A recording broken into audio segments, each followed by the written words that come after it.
Bismillahirrahmanirrahim. Assalamualaikum warahmatullahi wabarakatuh. Berjumpa kembali dalam lanjutan pembahasan soal KSN Ekonomi untuk tingkat kabupaten tahun 2021.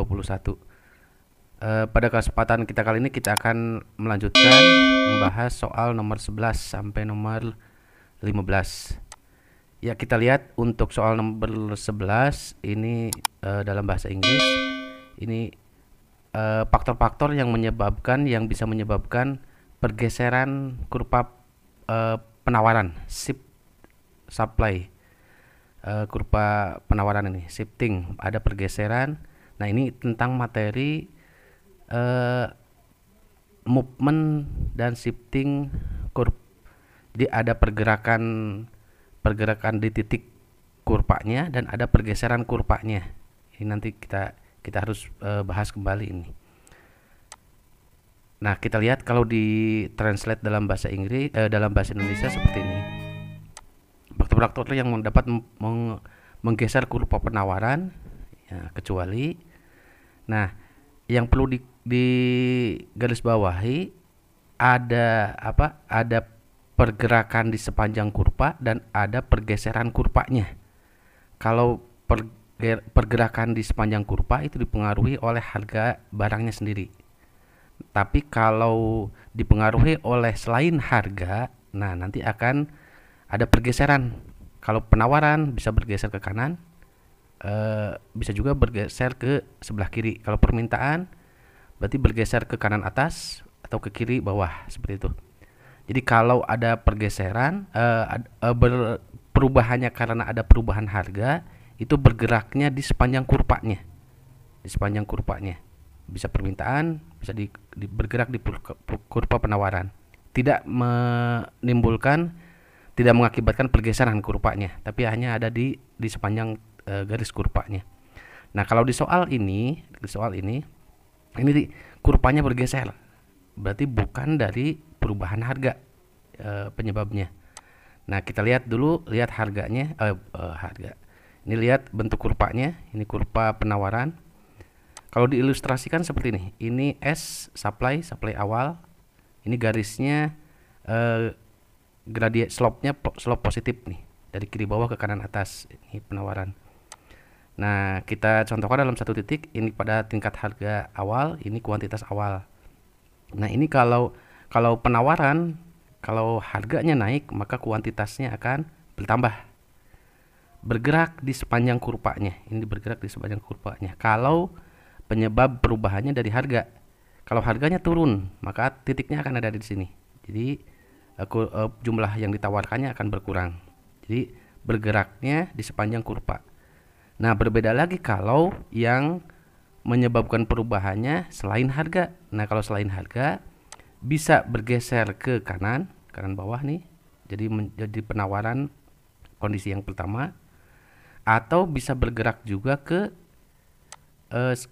nah, ini titiknya berarti ada harganya berubah dengan asumsi bahwa permintaannya tetap nih. Dengan asumsi permintaan tetap, maka harga akan turun, kuantitasnya akan naik. Jadi kuantitas naik, ada penambahan kuantitas. Nah, jadi yang menyebabkannya bukan adanya perubahan harga, tapi adanya penambahan penawaran. Jadi nanti ada faktor yang mempengaruhi sampai jumlah penawarannya atau penawarannya jadi bertambah. Nah, ini bergeser ke kanan bawah seperti ini. Nah, bisa juga penawarannya berkurang. Jadi itu bergesernya ke kiri, ke sebelah kiri atas di sini. Jadi menjadi kurva penawaran kondisi yang kedua ini. Nah, nanti kuantitasnya berkurang, nah harganya jadi naik. Kalau kuantitasnya berkurang, stok penawarannya berkurang, atau ekstrimnya terjadi kelangkaan, maka harganya biasanya naik. Nah, ini perilaku penawaran. Jadi ini kita sedang membahas dari sisi produsen, penyedia barang dan jasa ini. Jadi kalau yang mempengaruhinya perubahan harga, dia akan bergeraknya di sepanjang kurva penawaran. Tapi kalau yang menyebabkannya bukan selain harga, nah faktor yang mempengaruhi penawaran itu bukan hanya harga saja, kemajuan teknologi, biaya produksinya, atau pesaingnya, itu nanti akan dampaknya akan menggeser kurva penawarannya. bisa ke kanan bawah atau ke kiri atas di sini. Nanti akan ada perubahan harga. Nah, mengakibatkan adanya perubahan harga dari penyebab yang lain. Jadi kalau ada kemajuan teknologi, semakin mudah kita produsen memproduksi barang dan jasa. Jadi dia bisa menambah jumlah yang di penawarannya, nanti bergeser ke kanan. Tapi kalau ada kenaikan biaya produksi katakanlah, jadi beban produsennya tambah berat, dia bisa hanya menawarkan jumlah penawarannya jadi sedikit, maka nanti akan bergeser penawarannya ke kiri atas. Seperti ini, bergeser. Seperti itu. Jadi bedakan antara pergerakan kurva penawaran. Kalau pergerakan itu di sepanjang kurvanya, titik-titiknya ada di sini, dipengaruhi oleh harga, perubahan harga. Tapi kalau ada yang menyebabkannya bukan dari harga, nih, bukan dari harga, misalkan kemajuan teknologi, terus dari para pesaing, adanya perubahan biaya produksi, maka bisa kurva penawaran ini bergeser ke kanan atau bergeser ke kiri. Seperti itu. Nah, kita lihat nih, ini hati-hati. Yang pertama, ini kecuali, berarti bukan yang menyebabkannya, bukan yang menyebabkan pergeseran kurva.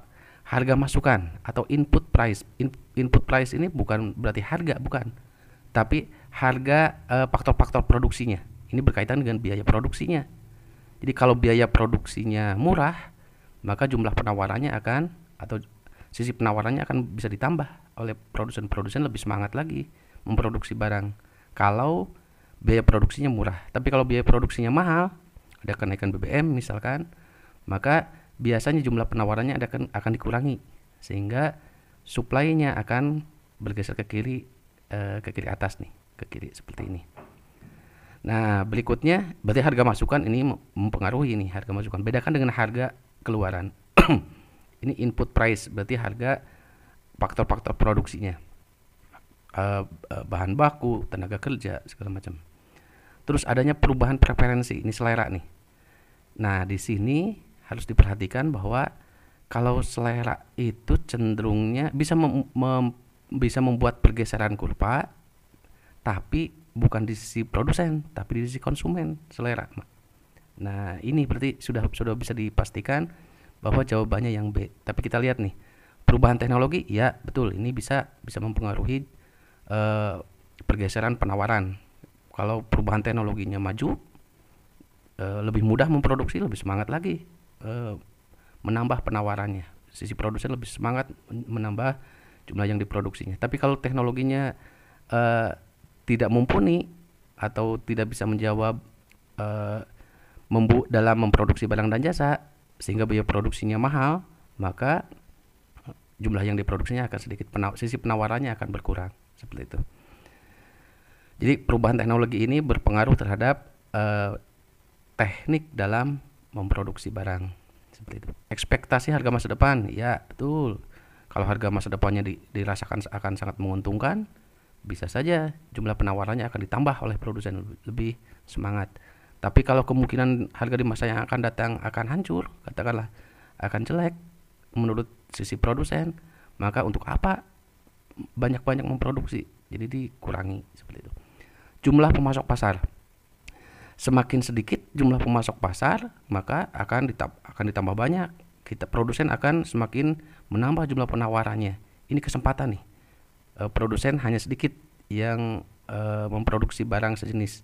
Jadi kita ditambah produksinya pun nggak jadi masalah, sebab pesaingnya sedikit.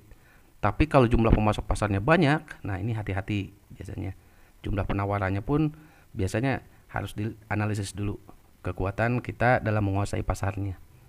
Nah, yang sudah jelas di sini jawabannya adalah yang bukan, berarti yang kecuali ini, itu yang tidak menyebabkan, berarti pergeseran kurva penawaran, ya changing of preference atau perubahan preferensi. Ini cenderung ke sisi konsumen, selera mah. Nah, kalau selera itu bisa menggeser, tapi menggesernya kurva permintaan, bukan kurva penawaran. Jadi hati-hati. Ini biasanya terjebaknya di sini, di harga masukan. Input price ini adalah harga biaya produksinya, harga faktor-faktor produksinya. Seperti itu. Ya, sekarang nomor 12. Sumbu vertikal dan horizontal kurva marginal efficiency of capital menunjukkan, nah di sini nih, ini materinya agak dalam nih. Tingkat pengembalian dari modal yang kita tanamkan. Ini berkaitan dengan investasi. Ini ada kaitannya dengan materi MEI, marginal efficiency of investment. Ya, kapital dalamnya ada investasi di sana. Menunjukkan, nah berarti sumbu vertikal dan horizontalnya. Kita lihat nih, kalau dilihat dari untuk MEI dan MEC ini berkaitan. Kalau kita membahas MEC berarti di dalamnya ada juga MEI, marginal efficiency of investment. Jadi tingkat pengembalian dari investasi yang kita tanamkan atau modal yang kita tanamkan, bisa juga di sini. Bisa dari investasinya, angka investasinya, atau dari modal yang kita tanamkan. Nah, bentuk kurvanya itu di dalamnya ada sumbu vertikal, ada sumbu horizontal di sana. Nah, kalau di sini ada dua variabel nih, kita lihat pengembalian tingkat investasi pada perubahan tingkat bunga. Nah, tanpa mencoba menggambarkan kurvanya pun sebenarnya kita bisa menentukan di sini nih, investasi dan tingkat bunga. Tapi kalau kapital berarti kapital dengan bunganya, berarti tingkat pengembalian investasi pada setiap tambahan barang modal. Nah, barang modal tambahan, setiap ada penambahan barang modal, bagaimana tingkat pengembalian investasinya. Itu marginal efficiency of capital. Nah, ini bisa ditentukan bahwa kurvanya nanti sumbu horizontal, vertikal dan horizontalnya seperti ini. Nah, tingkat bunga dan investasi. Bentuk kurvanya seperti apa? Nah, seperti ini. Nah, untuk yang pertama ini marginal efficiency of capital, tingkat pengembalian investasi dari kapitalnya. Kalau yang ini tingkat pengembalian dari investasinya, pertambahan dari tambahan investasi. Nah, yang dibandingkan dari tingkat suku bunganya, dari harga investasi yang ditanamkan, dari harga modal yang ditanamkan. Jadi yang menjadi sumbu vertikalnya adalah tingkat suku bunga, dan yang horizontalnya adalah tingkat investasi. Kalau dibaca di sini, semakin tinggi suku bunga, investasinya akan semakin sedikit. Tapi kalau suku bunganya lagi rendah, berarti investasinya jadi tambah, memungkinkan untuk lebih banyak penanaman modalnya.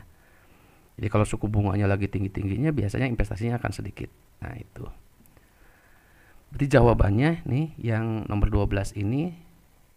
Nah, kita lihat adalah tingkat bunga dan nilai investasi. Seperti itu. Ya, selanjutnya nomor 13. Nah, ini kita perhatikan soalnya. Sebagian besar penduduk di daerah wilayah utara hidup dari usaha berburu binatang hutan. Di daerah wilayah selatan hidup dari usaha mengambil kayu bakar di hutan. Dalam ilmu ekonomi, jenis usaha produksi yang dilakukan oleh sebagian besar penduduk kedua daerah itu adalah, ini berarti jenis produksinya. Kita mengenal ada dari jenis produksi jasa, jadi hanya memperjualbelikan jasa pelayanan. Agraris nih, kalau agraris berarti pengolahan sumber daya alam. Jadi sumber daya alam agraris itu katakanlah pertanian, mengolah tanah, ditanami, jadi ada pengolahan sumber daya. Kalau perikanan berarti ada pembudidayaan ikan. Kalau perkebunan berarti kita menanam pepohonan, nanti hasilnya diproduksi. Nah, sebagai hasil produksinya itu ada pengolahan sumber daya alam. Jadi apa yang ada di alam diolah kembali, menghasilkan menjadi sesuatu yang lain.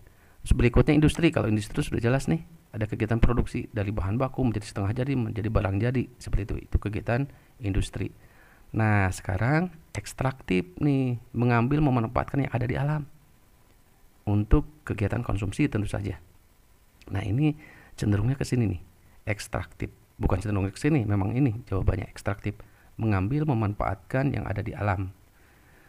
Jadi berburu binatang hutan, nih berburu binatang hutan diambil untuk dimakan, terus mengambil kayu bakar untuk keperluan rumah tangganya. Atau bisa juga diperjualbelikan, bisa. Kayu bakarnya seadanya yang ada di alam. Berburu binatang pun seadanya yang ada di alam. Gitu, tidak ada proses pengolahan lagi. Kalau perdagangan sudah jelas, kita memperjualbelikan barang, membeli barang, dijual barang, perdagangan ini. Jadi Untuk yang nomor 13, berarti ini adalah jenis produksi ekstraktif. Seperti itu. Jadi harus diperhatikan dibedakan dengan agraris. Kalau agraris itu pertanian, perkebunan, perikanan, itu jadi ada tahapan pengolahannya. Seperti itu. Ya, sekarang nomor 14. Nah, ini hati-hati nih. Kurva penawaran masker menunjukkan banyaknya masker yang akan dijual pada berbagai tingkat harga. Berikut ini pernyataan yang tidak tepat. Berarti yang tidak tepat sehubungan dengan kurva penawaran ini. Nah, ini berarti soal KSN ekonomi tahun kemarin banyak yang berkaitan dengan kurva nih. Kalau kurva penawaran ini yang nomor 14, kurva penawaran. Ya, kita gambarkan dulu kurva penawarannya secara sederhana. Kurva penawaran itu slope-nya positif nih. Jadi semakin kalau harganya naik, nah ini kalau harganya naik jumlah yang ditawarkannya akan banyak. Kalau awalnya yang menyebabkan harganya naik, jadi harga yang menyebabkannya, maka perubahannya ada di sepanjang titik penawaran. Tadi yang dijelaskan di soal yang awal tadi ada pergerakan di titik-titik ini penawaran, dan bisa juga penawaran bisa bergeser. Nah, kalau bergeser bukan disebabkan oleh harga, tapi adanya perubahan kuantitas dari faktor yang lain selain harga. Jadi kuantitasnya bisa bertambah berkurang karena misal kemajuan teknologi, kemudahan dalam memproduksi, biaya produksi yang murah atau biaya produksi yang mahal, ini yang akan mempengaruhi jumlah yang ditawarkan, yang diproduksi. Nah, ini akan mengakibatkan kurva supply-nya bergeser ke kanan atau ke kiri. Tapi kalau bergeser titik ada di sini, ini pergerakan disebutnya movement di sepanjang kurva. Ini disebabkan oleh harga, tingkat harga. Nah, ini berarti nanti harus dibikin video pembelajaran yang membedakan antara movement, pergerakan di sepanjang kurva, dan pergeseran kurva. Ini nanti kalau ada waktu nanti kita bahas dalam satu video pembelajaran. Kita lihat nih kurva penawaran pasar masker merupakan penjumlahan secara horizontal dari kurva-kurva penawaran masker individu penjual. Jadi penawaran dari satu penjual yang kedua, ketiga, keempat itu digabungkan menjadi penawaran agregat. Nah, ini kurva penawaran nih. Ya, betul nih yang A. Yang A jadi penawaran di pasar itu gabungan dari penawaran individu produsennya. Itu gabungan. Betul yang A. Yang B, jika terjadi penurunan harga masker. Nah, kalau harga maskernya turun, ceteris paribus, faktor yang lain tidak berubah, maka jumlah masker yang ditawarkan ikut berkurang. Ya, betul nih. Coba aja dilihat nih, kalau harga turun ke sini, kita tarik sampai kurva penawaran, maka kuantitasnya pun akan turun, akan lebih kecil dari Q1. Di yang B betul. Jadi kalau penurunan harga, perubahannya ada di sepanjang ini nih, pergerakan movement namanya, pergerakan di sepanjang kurvanya. Beda dengan shipment. Kalau shipment bergeser ke kiri atau ke kanan. Ya, yang B betul. Yang C sekarang, kurva penawaran masker memiliki slope positif. Nah, slope positif betul nih, slope-nya positif. Jika harga masker naik, maka jumlah masker yang ditawarkan meningkat. Ya, betul. Harga naik, maka kuantitas maskernya akan meningkat. Seperti itu. Yang D sekarang, kenaikan pendapatan masyarakat akan menambah jumlah permintaan masker. Betul. Akan menambah jumlah permintaan masyarakat sehingga penawaran masker turut meningkat. Nah, ini belum tentu nih. Akibatnya kurva penawaran masker bergeser ke kanan. Nah, ada kondisi yang lain yang harus ada dulu untuk mengakibatkan kurva penawaran maskernya bergeser ke kanan. Teknologinya atau biaya produksinya segala macam. Jadi kalau berkaitan dengan kenaikan pendapatan masyarakat, hanya akan yang sudah jelas, yang sudah bisa dipastikan jumlah permintaan maskernya akan bertambah. Nah, kalau sudah masuk ke kurva penawaran, harus ada faktor yang lain yang harus diketahuinya. Nah, ini salah nih yang D. Jadi ada pergeseran kurva penawaran ini yang salahnya di sini. Kalaupun mau kenaikan pendapatan masyarakat akan menambah jumlah permintaan masyarakat, nanti kurva permintaannya yang bergeser ke kanan atas. Seperti itu. Ya, yang D ini jawabannya. Tapi kita lihat yang E dulu. Jika harga kain turun, nih harga kain ini berarti harga masukan price inputnya, faktor produksinya. Jika harga kain turun, produsen masker akan meningkatkan jumlah yang produksinya. Betul nih. Kalau biaya produksinya turun, ya produsen lebih leluasa untuk menambah jumlah yang diproduksinya. Sehingga jumlah penawaran masker akan meningkat. Ya, betul. Akibatnya kurva penawaran masker akan bergeser ke kanan. Nah, ini betul. Berarti karena biaya produksinya turun, bergeser ke kanan. Nah, sudah jelas di sini. Jadi nomor 14 jawabannya yang D. Nah, ini lagi-lagi ini harus ada pembahasan khusus yang berkaitan dengan pergerakan di sepanjang kurva dan pergeseran kurva, movement dan shifting curve. Itu berbeda kondisinya. Ya, yang nomor 15 sekarang. Sehubungan dengan titik keseimbangan pasar. Manakah pernyataan di bawah ini yang tidak tepat? Ini tidak tepat lagi nih. Berarti kecuali ini. Kita gambarkan dulu bagaimana keseimbangan pasarnya. Keseimbangan pasar itu interaksi antara pembeli dan penjual, produsen dan konsumen. Ada sisi permintaan ini di sini dan ada sisi penawaran. Titik potongnya adalah keseimbangan pasar pada tingkat harga pertama dan kuantitas yang pertama. Ini adalah titik equilibriumnya nih. Ya, kita lihat, kita analisis satu-satu. Perpotongan antara kurva permintaan dan dengan kurva penawaran disebut titik keseimbangan equilibrium. Betul ini. Betul. Yang B, peningkatan jumlah penduduk berakibat pada bergesernya titik keseimbangan ke kanan sehingga akan terjadi kenaikan harga. Ya, kalau peningkatan jumlah penduduk, nih kalau jumlah penduduknya meningkat, maka permintaannya akan meningkat nih. Jadi permintaannya meningkat, maka D-nya akan bergeser ke kanan atas di sini, seperti itu. Sehingga nanti dengan asumsi supply-nya diam, supply-nya tidak berubah, maka harganya akan meningkat. Nah, ini namanya shifting demand curve. Jadi pergeseran kurva permintaan akan bergeser ke kanan atas karena jumlah penduduknya banyak, jadi permintaannya pun akan banyak. Bukan dari perubahan harga, bukan. Jadi ada perubahan jumlah penduduk, nanti jumlah permintaannya banyak, meningkat. Dengan asumsi supply-nya diam, maka nanti kurva demand-nya akan bergeser ke kanan atas. Kalau bergeser ke kanan atas dengan asumsi S-nya diam, supply-nya diam, tidak berubah, maka harganya akan meningkat. Kenaikan harga, betul.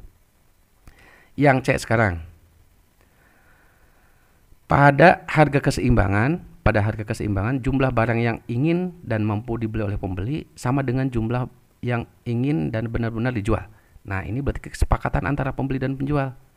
Pada tingkat harga P, pembeli oke, setuju, penjual pun oke, setuju dengan harga di tingkat P1 ini. Dan kuantitas yang dijual pada tingkat Q1, pembeli akan membeli pada tingkat Q1 dan supply-nya pun penjual siap menjual dengan jumlah Q1 ini. Ya, betul ini. Yang D, jika permintaan meningkat lebih besar. Jika permintaan meningkat lebih besar. Kalau permintaan meningkat lebih besar, nah seperti tadi nih, ada peningkatan jumlah penduduk, permintaannya besar, maka akan bergeser nih. Jika permintaan meningkat lebih besar dari penawaran, jadi maksudnya permintaan meningkat, penawarannya pun meningkat. Kalau meningkat berarti kalau penawaran mah ke kanan bawah nih. Permintaan ke kanan atas. Tapi jumlah permintaannya lebih banyak. Lebih banyak nih dibandingkan dengan stok supply yang disediakan oleh produsennya. Maka titik keseimbangan bergeser ke kanan. Nah, ke kanan, betul, akan ke kanan. Akibatnya harga barang akan mengalami peningkatan. Ya, kalau permintaannya terlalu besar, supply-nya sedikit, ya betul, akan akan mengakibatkan harga barang meningkat. Nah, yang D betul nih.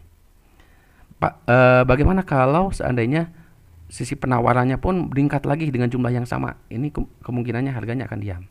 Harganya akan tetap. Kalau jumlah permintaannya, jumlah perubahan permintaan dan jumlah penawarannya sama, ya tidak akan berubah. Yang berubah adalah kuantitasnya jadi bertambah gitu. Seperti itu. Ini tentang pergeseran kurva permintaan penawaran lagi-lagi ini soal pergeseran kurva. Yang perubahan selera masyarakat. Nih, perubahan selera masyarakat terhadap suatu barang mengakibatkan bertambahnya penawaran. Loh. Nah, ini nih, perubahan selera masyarakat itu mengakibatkan bertambahnya permintaan, bukan penawaran. Nah, dari sini saja sudah salah nih, sudah salah. Jadi, kalaupun mau bertambahnya permintaan di sini, permintaan masyarakat. Jadi, sisi demandnya akan shifting ke sebelah kanan, akan bergeser ke sebelah kanan gitu. Jadi yang nomor 15, jawaban yang betulnya artinya yang tidak tepatnya adalah yang seperti itu. Ya, sampai nomor 15 dulu, nanti kita lanjutkan. Ini sepertinya banyak soal tentang pergeseran kurva. Ini pergeseran kurva. Nanti harus diperdalam lagi. Ya, terima kasih atas perhatiannya. Semoga bermanfaat. Assalamualaikum warahmatullahi wabarakatuh.